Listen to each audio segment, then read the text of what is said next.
Support for the Living Wisdom podcast is provided by In Touch Pharmaceuticals, a long-term care pharmacy committed to meeting the specialized pharmaceutical needs of their clients. Visit intouchpharma.com. It's time for the Living Wisdom podcast. I'm Karsten alongside Deb Carriveau. Obviously talking about people with dementia, loved ones who are helping them walk through this journey. We've talked about frustration, defensiveness being kind of a big thing that happens to kind of mask those insecurities, right? That they're feeling or going on. Correct. So I'm gonna take your advice back to my marriage as well. I feel like this is universal here.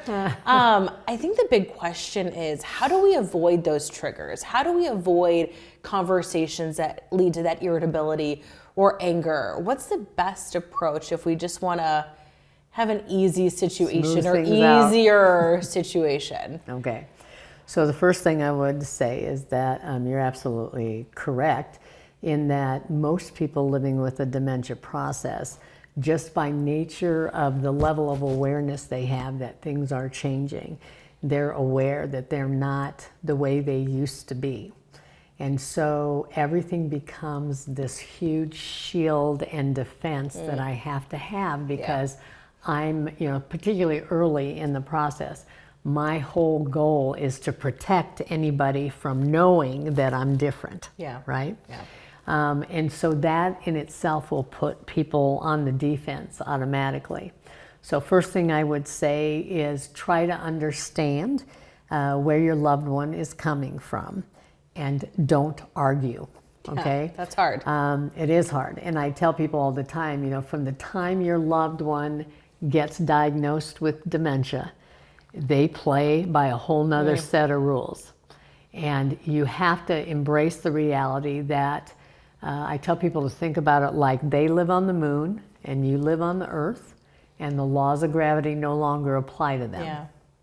And so they cannot come to where we are and understand how we walk in our reality. So the only thing that can really change and make things simpler and less negative for them is for us to adjust to where they're at in their sense of reality.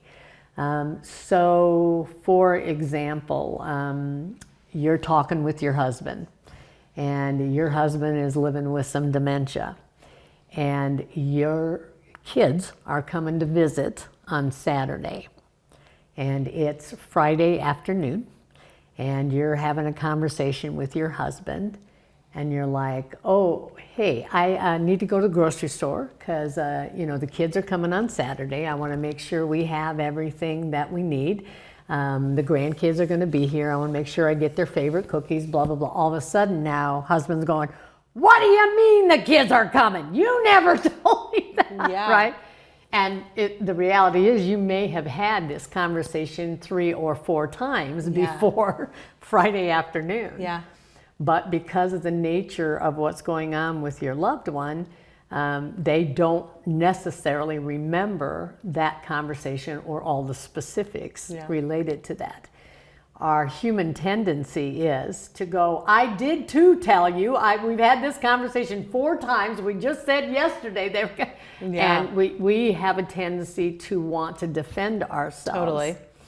And the reality with individuals with dementia is you can talk till you're blue in the face, but you will never win the argument. Oh my gosh. Because they just do not have the ability to rationally think through the process. They lose the ability to understand consequences of choices they make. They live in a different realm of awareness than you and I do now. So what we encourage people to do is rather than be argumentative or defensive, which is very difficult, it's part of what you have to do in order to learn how to separate the illness from the person. I remember when my dad was going through this, how many times I would have conversations with my mom where she would just be in tears and say, your dad's being so mean. He knows exactly what he's doing. And you know, I have to sit down and have this conversation and just revisit, you know, that's not really accurate, Mom. Dad isn't aware. This isn't personal. No. This is his disease. Right. And so that's probably one of the most difficult challenges when you're trying to deal with situations and have conversations, is to try to understand that this isn't about who your loved one is. This is about the journey they're on and how they're being impacted by that. So trying to just embrace where they're at in the situation I just gave you. You know, and when you're working with folks with dementia, you accept responsibility for a lot of things that you have no responsibility for. But in that example I gave you, you'd say, oh wow, Ted, I'm so sorry. I thought for sure I told you that. I'm so sorry if I forgot to tell you that. So yes, they are coming, and I'm trying to prepare for that. So help me kind of go through a list, and let's talk about what do we need to do between now and when they come. You know, and make them part of the process rather than challenging what their sense of the reality is. Would you say this is the hardest when it comes to married couples? Because you've gone all these years married, living a certain way where, let's be honest, our husbands know exactly what buttons to push. If that's coming out, again, it's hard. It is. Especially with that much history. To react that way. When you've lived with somebody for 60 plus years in a relationship, you know each other in the reality of what that 60 years has looked like. And so if your husband, for example, has always been somebody who's a take charge, control kind of individual, and now he has dementia, that doesn't change.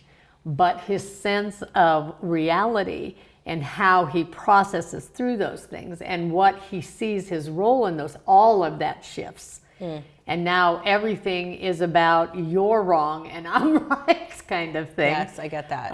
And they just can't see it any other way once they're impacted by dementia. It sounds like maybe kind of therapy, getting into this, or even group meetings are really good for you guys. One of the reasons that we encourage people all the time not to try to walk this journey alone. It's too difficult. You need support. You need people who have been where you are.